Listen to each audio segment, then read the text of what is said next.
हाय, stock market चाहे किसी भी दौर से गुजर रहा हो, लेकिन हर टाइम कोई ना कोई थीम ट्रेंड में होती ही है जिसे हम हॉट थीम कहते हैं। हॉट थीम इसे हम इसलिए कहते हैं क्योंकि यहाँ ग्रोथ बाकी थीम्स के कंपैरिजन में ज़्यादा हो रही होती है। एंड इसके जो प्राइमरली रीजंस होते हैं, इसका सबसे बड़ा रीज़न यही होता है because it's the need of the hour. Next reason government के इनिशिएटिव हो सकते हैं, जियो पॉलिटिक्स हो सकती है एंड कुछ और मैक्रो इकोनॉमिक्स फैक्टर्स हो सकते हैं। इंडिया में जो थीम्स अभी ट्रेंड में है उसमें infra, railway, defence, renewable energy, EV industry and semiconductor industry आते हैं। फ्रेंड्स, हॉट थीम्स में इन्वेस्ट करने का फायदा ये होता है कि अगर एंट्री बेटर मिल जाए तो यहाँ मैसिव वेल्थ क्रिएशन होती है। एंड डिसएडवांटेज ये होता है कि हर कोई भागती हुई ट्रेन को पकड़ना चाहता है, वैल्यूएशन भी काफी प्रीमियम रहती है। तो उस केस में अगर फ्यूचर गाइडेंस थोड़ी सी भी वीक होती है तो स्टॉक प्राइस बड़ी तेजी से नीचे आता है। तो जो इन्वेस्टर्स डीप रिसर्च नहीं करते या स्टॉक मार्केट में नए आए होते हैं, बहुत बार वो किसी बिजनेस में सिर्फ इसलिए एंटर कर लेते हैं क्योंकि उसके स्टॉक के नाम में रेलवे इंफ्रास्ट्रक्चर जुड़ा था, सोलर सॉल्यूशंस जुड़ा था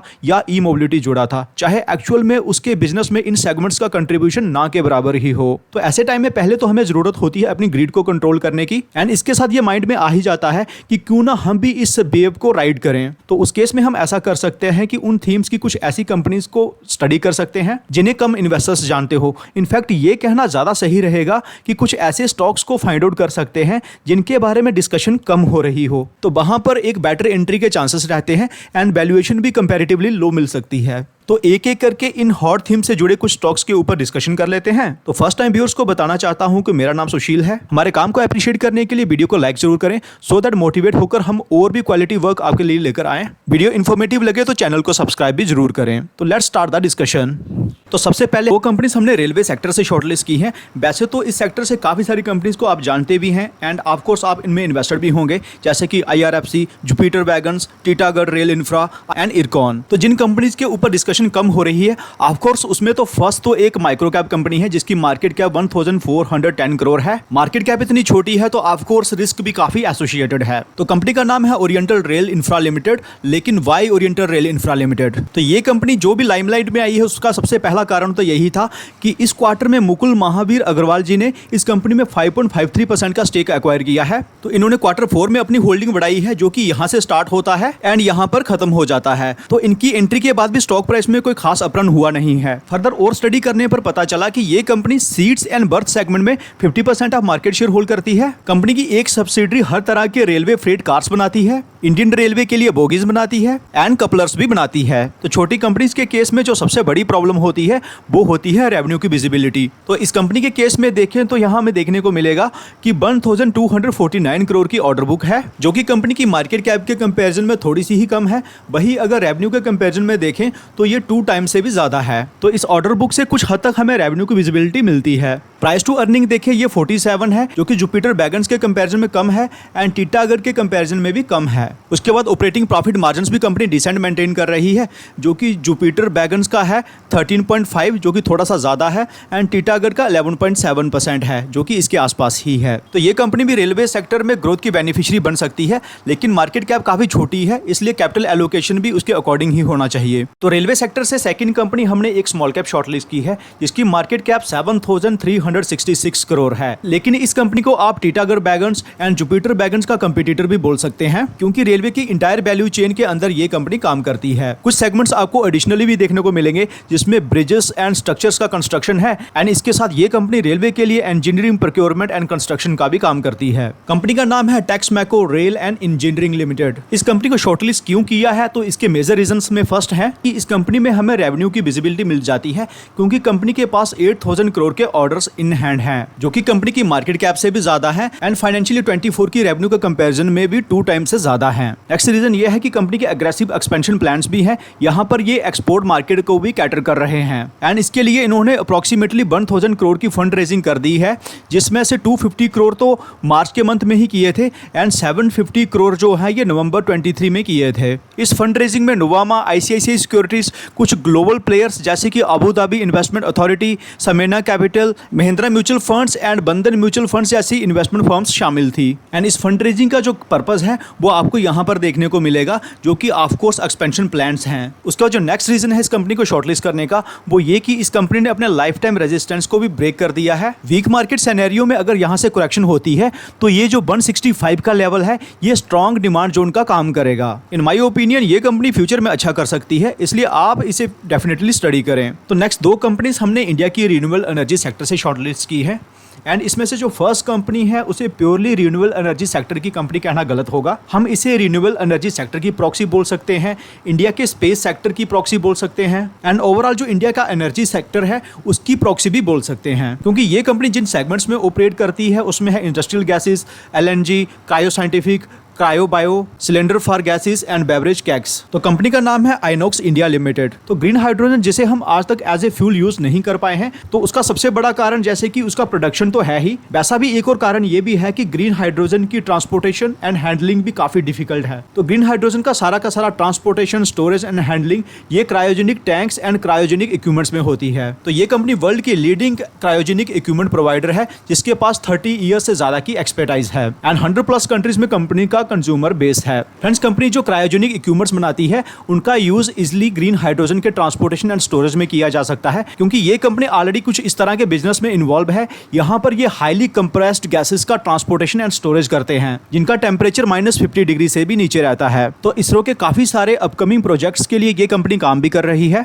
एंड गगनयान की सफलता का क्रेडिट कुछ हद तक इस कंपनी को भी जाता है, क्योंकि उसमें यूज होने वाले क्रायोजेनिक इक्विपमेंट्स इसी कंपनी ने बनाए थे। इंडिया के LNG इकोसिस्टम को स्ट्रेंथन करने के लिए इस कंपनी ने अडानी टोटल गैस के साथ कोलैबोरेशन भी किया है एंड इस कंपनी को ऑर्डर मिला है for setting up of 5 LNG fuelling station for Adani total gas. तो इन माय ओपिनियन ये कंपनी काफी सारे high growth sectors and industry के लिए प्रॉक्सी का काम कर सकती है। एंड बेस्ट पार्ट इसकी ये कंपनी बहुत ज्यादा न्यूज में भी नहीं रहती है, इसलिए स्टॉक प्राइस में भी बहुत ज्यादा वोलेटिलिटी देखने को नहीं मिलती है। तो ये कंपनी फ्यूचर में अच्छा कर सकती है, इसलिए आप इसे डेफिनेटली स्टडी करें। तो next company pure play renewable energy sector से बिलोंग करती है, लेकिन ये कोई अननोन या लेसर नोन कंपनी नहीं है एंड इस कंपनी को हम इसलिए कंसीडर कर रहे हैं क्योंकि यहाँ पर सारी की सारी ग्रोथ अभी पेंडिंग है। तो इस कंपनी के प्रॉफिटेबल होने से 2 मंथ्स पहले ही हम अपनी स्टडी में ये फाइंड आउट कर पाए थे कि अपकमिंग क्वार्टर में ये कंपनी प्रॉफिटेबल होने वाली है एंड इसका डिस्कशन हमने इस वाले वीडियो में किया था। तो कंपनी का नाम है Sterling and Wilson Renewable Energy Limited. इस कंपनी को हम कई बार डिस्कस कर चुके हैं एंड शॉर्टलिस्ट करने के जो मेजर रीजंस हैं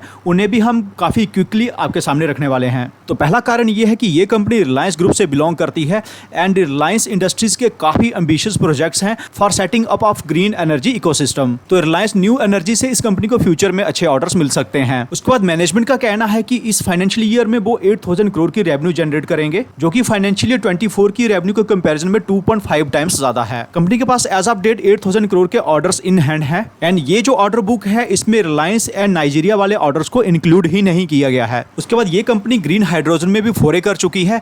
यहाँ पर स्टर्लिंग एंड विल्सन ने स्पेनिश फर्म के साथ टाई अप किया है for manufacturing of electrolysers in India. तो कंपनी के ऊपर स्ट्रॉन्ग पेरेंटेज है, प्रॉफिटेबल भी हो चुकी है। तो इन माय ओपिनियन ये कंपनी फ्यूचर में अच्छा कर सकती है, इसलिए आप इसे डेफिनेटली स्टडी करें। नेक्स्ट हम डिस्कस करेंगे डिफेंस सेक्टर को एंड इस सेक्टर की ग्रोथ का बेनिफिट लेने के लिए हमने इसकी एक प्रॉक्सी इंडस्ट्री को शॉर्टलिस्ट किया है, जो है ड्रोन इंडस्ट्री। क्योंकि डिफेंस सेक्टर से जो इस इंडस्ट्री को ग्रोथ मिलेगी उसका बेनिफिट भी हमें मिलेगा एंड दूसरा जो सिविल एप्लीकेशन से इस इंडस्ट्री को ग्रोथ मिलेगी उसका बेनिफिट भी हमें मिलेगा। आज सिर्फ हम ही नहीं बल्कि सारे डिफेंस एक्सपर्ट्स ये मानते हैं कि डिफेंस सेक्टर में ड्रोन का कंट्रीब्यूशन लगातार बढ़ता जा रहा है, क्योंकि एनिमी एरिया में किसी टारगेट को डिस्ट्रॉय करने के लिए ड्रोन से बेहतर कॉस्ट इफेक्टिव मेथड कोई नहीं हो सकता। एनिमी एरिया में सुसाइडल अटैक के लिए भी ड्रोन्स काफी इफेक्टिव सॉल्यूशंस हैं एंड कैमिकाज ड्रोन जो है वो अपनी इसी कैरेक्टरिस्टिक्स के लिए फेमस है। डिफेंस सेक्टर में ड्रोन से जुड़े कुछ सरप्राइजिंग फैक्ट्स आपकी स्क्रीन पर हैं, जिन्हें आप पॉज करके स्टडी कर सकते हैं। इनफैक्ट यहाँ पर हम देख सकते हैं कि यूएस मिलिट्री के पास भी ड्रोन अटैक से बचने के लिए कोई काउंटर सोल्यूशन अवेलेबल नहीं है। तो सरकार चाहे कोई भी हो, ड्रोन इंडस्ट्री पर फोकस करना किसी के लिए भी ऑप्शनल नहीं हो सकता,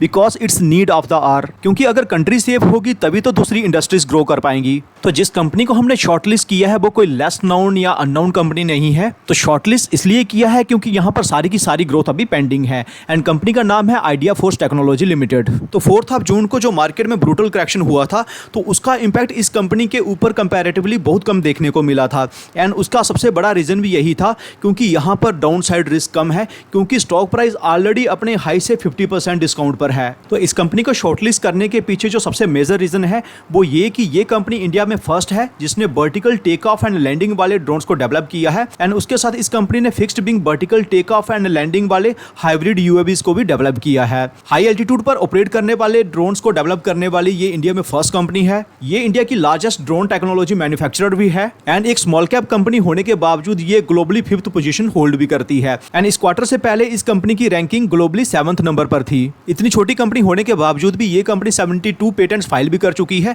जिसमें से 5 पेटेंट्स अभी प्रोसेस में हैं, एंड 6 पेटेंट्स लास्ट क्वार्टर में ही ग्रांट हुए हैं। ऑर्डर बुक को देखें तो आज बहुत बड़ी ऑर्डर बुक तो नहीं है, सिर्फ 125 करोड़ की ही है, लेकिन ये आने वाले समय में ग्रो कर सकती है क्योंकि 300 करोड़ के ऑर्डर्स के लिए ये कंपनी L1 बिडर है। इसके साथ ये कंपनी यूएस मार्केट पर भी अपना फोकस बढ़ा रही है। यहाँ पर यूएस लॉ इन्फोर्समेंट एजेंसीज के साथ ये कुछ पायलट प्रोग्राम रन कर रहे हैं। इस क्वार्टरली रिजल्ट्स में कंपनी की रेवेन्यू एंड नेट प्रॉफिट्स में काफी अच्छी ग्रोथ हुई है। अगर सिमिलर ग्रोथ नेक्स्ट क्वार्टर में भी देखने को मिलती है तो स्टॉक प्राइस रॉकेट भी बन सकता है। तो इस कंपनी में मल्टीफोल्ड ग्रोथ का पोटेंशियल है, डाउनसाइड रिस्क कम है, इसलिए ये कंपनी हमारी वॉच पर होनी ही चाहिए। तो डिटेल्ड एनालिसिस के लिए आप ये वाला वीडियो देख सकते हैं। नेक्स्ट कंपनी हमने इंडिया की इंफ्रा इंडस्ट्री से शॉर्टलिस्ट की है जो कि एक ईपीसी प्लेयर है। अगर आपको ऐसी कंपनीज चाहिए जो कि टिपिकल इंफ्रा कंपनीज हो एंड जो गवर्नमेंट की पुश के कारण काफी ग्रो भी कर रही हो, देन आप NCC limited, man infra constructions limited, GMR airports infrastructure limited and Larsen and Toubro को स्टडी कर सकते हैं क्योंकि ये सारी की सारी कंपनीज एक्सीलेंट बिजनेस कर रही हैं। लेकिन अगर हमें ऐसे सेगमेंट की कंपनी चाहिए जिसे गवर्नमेंट को फोकस करना ही पड़ेगा, चाहे वो चाहे या ना चाहे, तो हम वेस्ट वाटर ट्रीटमेंट इंडस्ट्री को कंसीडर कर सकते हैं क्योंकि हम लग्जरी हाउसेस के बिना रह सकते हैं, अच्छी रोड्स के बिना रह सकते हैं, लेकिन पानी के बिना नहीं। एंड इस इंडस्ट्री में ग्रोथ के जो बड़े कारण हैं इनको हम कई बार डिस्कस कर भी चुके हैं, एंड उसमें सबसे पहला कारण ये है कि इंडिया आज एक वाटर स्ट्रेस्ड कंट्री है, एंड एस्टिमेट्स हैं कि by 2050 India water scarce country की लिस्ट में शामिल हो जाएगा। तो हमें वाटर की डेली रिक्वायरमेंट को फुलफिल करने के लिए सी वाटर को डिसैलिनेट करना ही पड़ेगा, वेस्ट वाटर को ट्रीट करना ही पड़ेगा, सो दैट उसे कंजम्पशन पर्पस के लिए यूज किया जा सके। एंड यही काम करती है वाटेक विभाग लिमिटेड।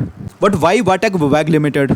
तो जो पहला कारण है इस कंपनी को शॉर्टलिस्ट करने का वो है कि कंपनी के पास आज 12,000 करोड़ की ऑर्डर बुक है, and similar order book company के पास एक क्वार्टर पहले भी थी, जबकि कंपनी ने लास्ट क्वार्टर में 934 करोड़ की रेवेन्यू जनरेट भी कर दी है। फ्यूचर अपॉर्चुनिटीज को ग्रैब करने के लिए ये company green hydrogen and semiconductor industry को अल्ट्रा क्लियर वाटर प्रोवाइड करने पर भी फोकस कर रही है। कंपनी द्वारा प्रोवाइड किए जा रहे कंप्लीट सॉल्यूशंस को आप यहाँ पर देख सकते हैं। नेक्स्ट रीजन यह है कि कंपनी ने अपने ऑल टाइम हाई के रेजिस्टेंस को ब्रेक कर दिया है एंड एक पॉजिटिव कंफर्मेशन भी दे दी है। तो वीक मार्केट सिनेरियो में 913 के अराउंड एक स्ट्रॉन्ग डिमांड जोन हो सकता है। उसके बाद फोरकास्ट है कि आने वाले समय में ये कंपनी अपनी रेवेन्यू को 25% के ज्यादा के सीईजीआर से ग्रो भी कर सकती है। वाटेक विभाग लिमिटेड के साथ हमने 2 और कंपनीज को सिमिलर इंडस्ट्री से शॉर्टलिस्ट किया था, वो भी काफी अर्ली स्टेज पर, जिसमें एक तो आयोना एक्सचेंज है एंड दूसरी है ईएमएस लिमिटेड। अगर आप चाहें आप उन कंपनीज को भी स्टडी कर सकते हैं। तो वाटेक विभाग लिमिटेड में काफी कुछ इंटरेस्टिंग हो रहा है, इसलिए आप इसे फर्दर स्टडी कर सकते हैं। तो नेक्स्ट कंपनी हमने सेमीकंडक्टर इंडस्ट्री से शॉर्टलिस्ट की है जो कि ऑफकोर्स काफी हॉट थीम है।